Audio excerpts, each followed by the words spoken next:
Untuk para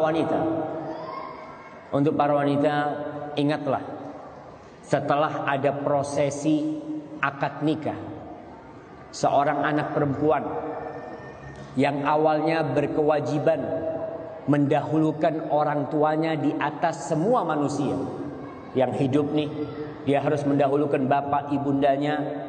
Maka tatkala dia menikah, yang menjadi orang pertama yang harus dia taati adalah suaminya.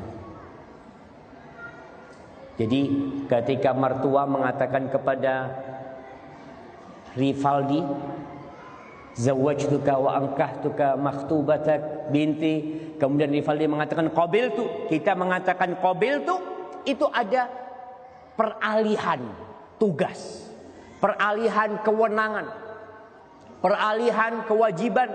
Dengan kita mengatakan gabiltu, aku terima. Orang mengatakan, Ustaz, enak jadi anak laki. Enak gak enak? Enak gak enak? Karena tanggung jawabnya besar. Jadi anak perempuan, ya enak gak enak juga, semuanya sama kehidupannya. Cuma mertua perempuan, mertua orang anak perempuan ini harus sadar bahwa dia sudah menyerahkan putrinya kepada orang lain. Dia sudah serahkan. Dan perjanjian itu Allah sebut wa akhadna minkum mitsaqan ghalidh. Itu perjanjian yang sangat besar, yang sangat berat sekali, enggak main-main perjanjian itu. Maka si suami nanti akan dimintai pertanggungjawaban oleh Allah. Apa kau ajarin istrimu?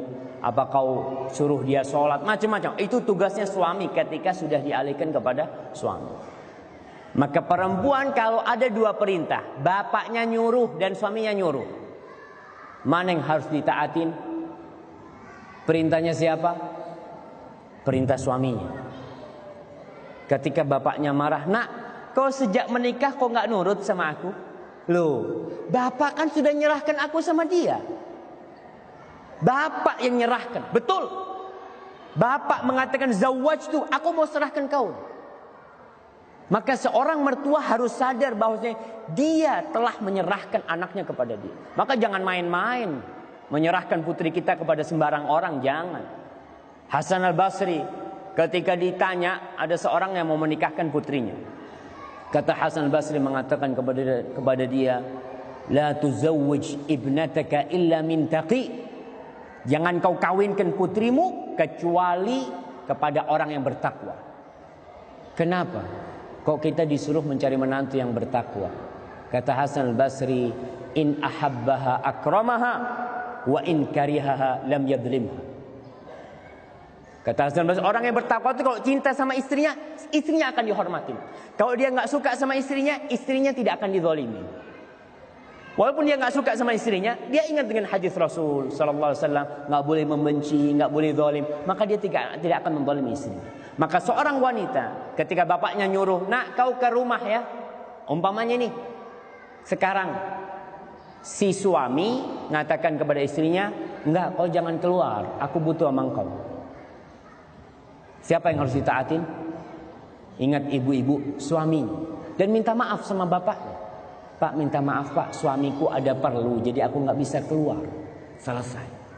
Kemudian seorang wanita ketika menikah harus sadar bahwa suami yang akan dia hadapin itu adalah orang yang tidak ada hubungan apa-apa sama dia sebelumnya.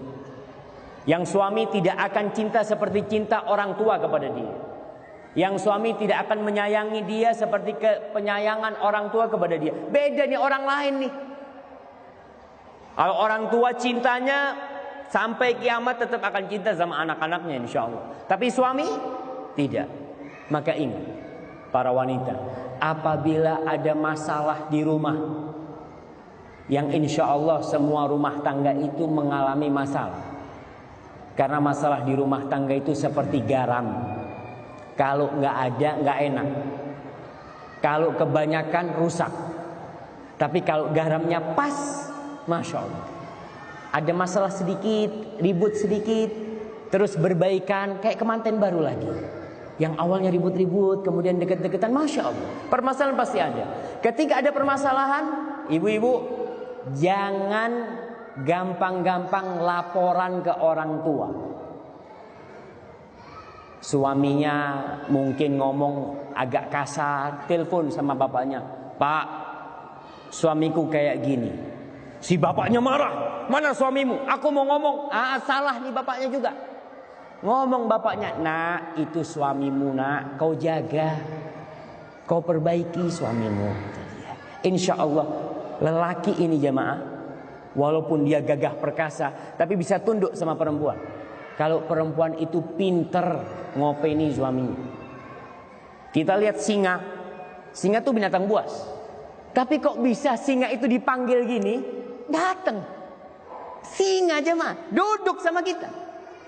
Karena kita bisa ngopeni itu singa. Jadi ibu-ibu kalau punya suami yang kasar, ya diopeni kayak ngopeni singa. Insya Allah suaminya yang kasar itu bisa diluruskan. Kalau tidak, akan cepat terjadi perceraian. Setiap kali ada masalah, anak telepon sama orang tuanya, orang tua itu nggak tahan. Anaknya dizolimin itu nggak tahan orang tua.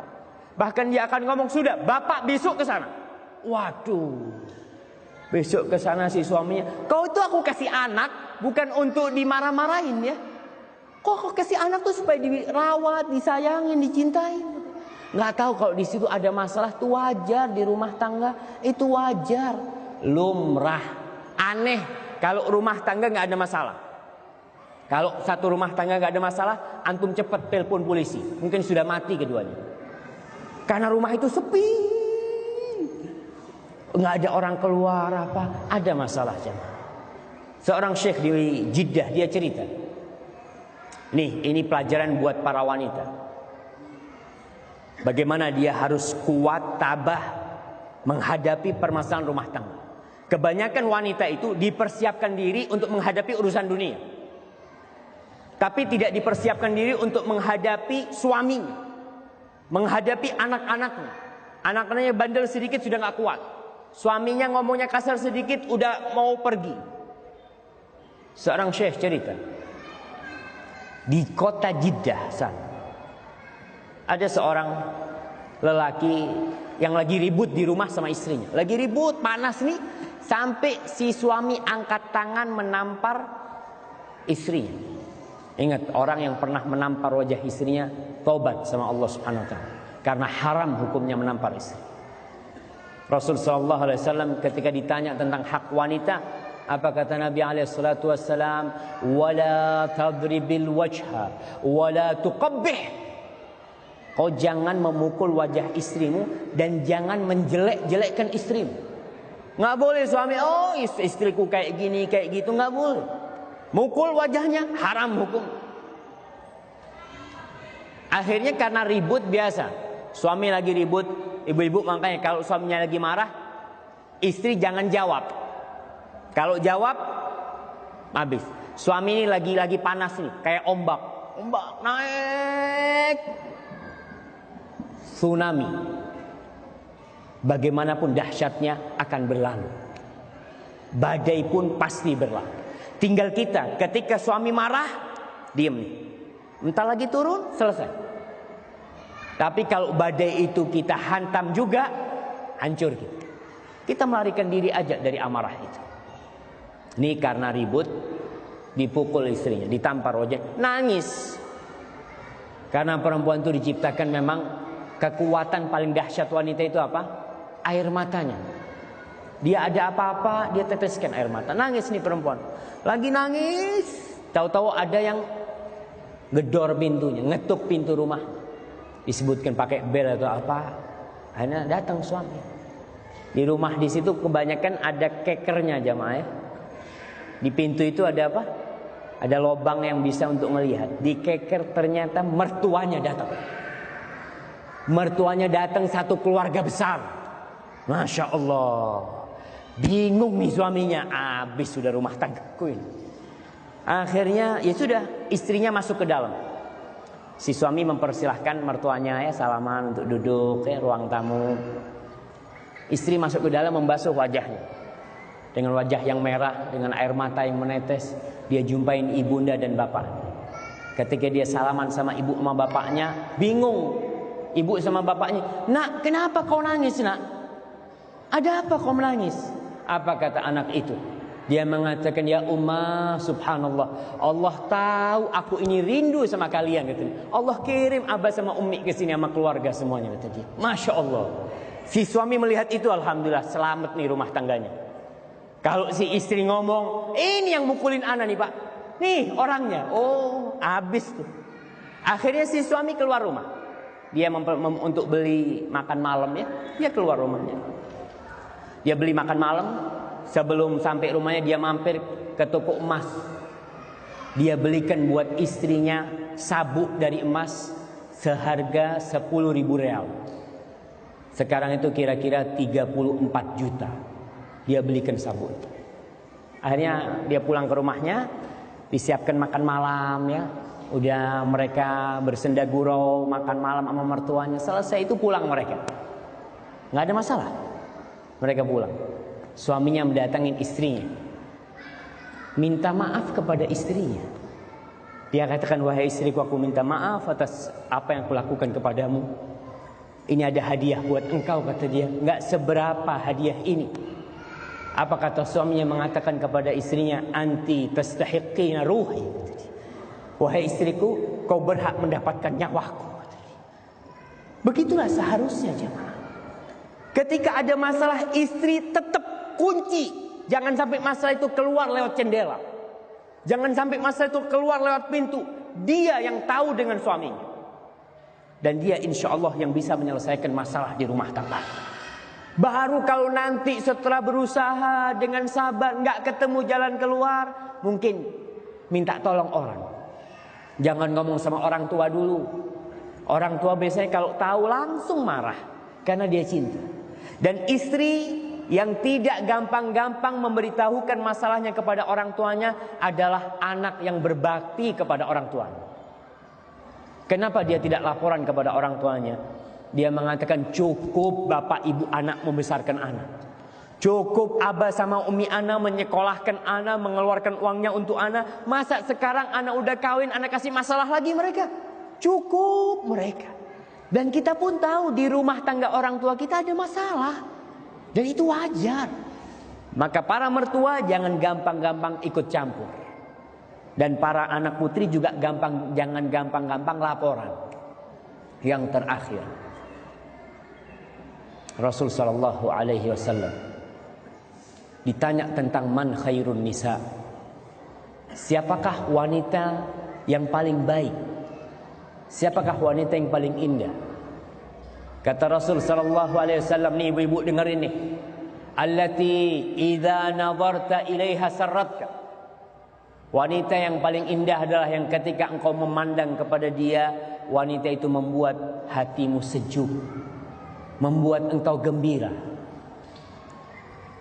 Kenapa? Apa karena kecantikannya? Bisa jadi.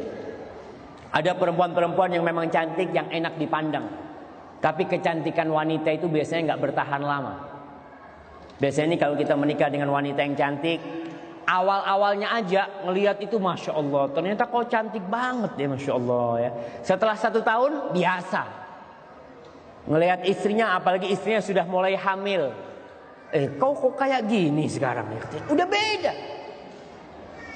Tapi kalau bicara kecantikan fisik, dia dapat berubah. Dengan cara berlalunya tahun, yang awalnya menyenangkan hati, akhirnya tidak menyenangkan hati.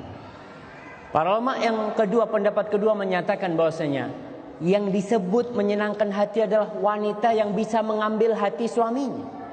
Dengan bersolek ya, ketika suaminya datang ke rumahnya, siapa yang bukain pintu? Istrinya dibukain. Assalamualaikum, waalaikumsalam. Masya Allah, istrinya dengan dandanannya ya, dengan parfumnya. Suami ngelihat, Masya Allah, lupa dengan semua yang di luar itu dia. Dia ngelihat istrinya. Tapi kadang-kala ada laki masuk rumahnya, Assalamualaikum, Assalamualaikum. Mana nih bini? Ternyata di dapur lagi motongin bawang. Motongin bawang. Udah datang kau, kata dia, sama pisaunya gitu. Ini istri mungkin suaminya ingin dipotongin sama pisau itu. Jangan taruh tuh. Ketika lagi goreng-goreng, suaminya datang, matikan tuh apinya. Datengin suaminya, Bang afwan bang, anak tadi lagi masak nggak kedengeran. Bukan dengar, bang udah datang ya. Suaminya mau digoreng sama dia tuh. Jangan tinggalin. Pakaiannya kalau suami datang siap-siap. Ibu-ibu udah tahu suaminya pulang nih jam berapa. Oh jam sekian. Udah jam segitu rumah udah selesai dengan pakaian yang rapi. Bukain pintu. Jangan sampai yang membukakan pintu itu pembantu. Jangan sampai. Kadang-kala suami ini di luar ya, lagi ada masalah. Kan kata Rasulullah SAW, kalau lelaki itu melihat sesuatu yang membangkitkan syahwatnya, suruh kemana sama Nabi? Suruh pulang ke rumahnya. Irji ilaiha, kau jumpain istrimu. Yang ada di perempuan itu sama yang ada di istrimu sama. Gimana kalau suami datang ke rumah ya, buka pintu, ternyata pembantu yang ada. Ibu kemana? Nggak tahu ibu kemana. Waduh. Itu istri-istri yang berbahaya yang seperti itu. Maka tolong, ketika suami datang, istri sudah diatur. Kalau ingin rumah tangganya berbahagia, kalau ingin anak-anak kita menjadi orang-orang yang soleh. Kemudian kata Rasul sallallahu alaihi wasallam, wa idza amartaha ata'atka. Kalau disuruh istri itu taat sama suaminya. Jangan bantah sama suami. Suaminya ngomong umpamanya, "Dek, ambilin bikinin teh ya." Nggak perlu istri bertanya, "Mas, sunnah apa wajib?" Ente sunnah apa wajib, kata dia. Lakukan sudah. Perintahnya suami itu lakukan kalau mampu. Jadi istri itu wajib taat sama suaminya selama dalam hal-hal yang ma'ruf, yang baik. Selama tidak bertentangan dengan fitrahnya. Kalau seorang suami ngomong, "Dek, itu mobil pecah bannya, tolong diganti ya." Wajib taat? Nggak wajib dia taat. Tuh udah nggak sama fitrah dia. Genteng bocor, suaminya lagi di rumah nih. "Oh, dek, netes nih. Kok pinjem tetangga sama tetangga tuh, tolong dibetulin gentengnya." Harus taat? Nggak taat yang seperti itu. Itu bukan fitrahnya dia. Masa istri suruh nganu genteng sama dia? Baik. Tapi ketika suaminya minta sesuatu yang baik, taati. Wa idza ghibta anha hafizatka fi malika wa farjiha. Kata Rasul sallallahu alaihi wasallam, apabila engkau sedang tidak di rumah, istrimu akan menjaga kehormatan dirinya dan menjaga hartamu, menjaga keluargamu. Nih wanita yang paling baik.